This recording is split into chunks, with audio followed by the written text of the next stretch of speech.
السلام عليكم ورحمة الله وبركاته. معاكم أنس وجيتكم بمقطع جديد.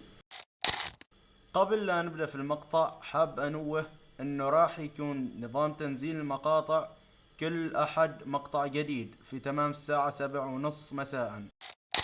في هذا المقطع راح أستعرض لكم أفضل وأرخص كاستم كيبورد من الفئة الاقتصادية. لا تنسوا اللايك والاشتراك وخلوكم مع المقطع. ميكانيكال كيبورد من ماركة أتاك شارك المسمى K86 بقياس 75%.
الكيبورد مزود بشاشة صغيرة تسمح لك بالتحكم بألوان ال RGB، ويمديك تسوى فيها صورة أو فيديو عن طريق السوفت وير الخاص بالكيبورد.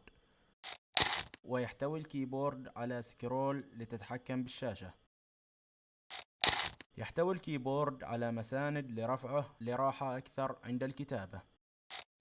توجد 3 وضعيات لشبك الكيبورد على الجهاز، وهي السلك وقطعة 2.4 جي وعن طريق البلوتوث. ويمديك تستخدم الكيبورد على نظام الويندوز ونظام الماك وعلى نظام الاي او اس والاندرويد. كيبورد بلو وايل سويتش، يمديك تغير الكيكابس ويمديك تغير سويتشات الكيبورد،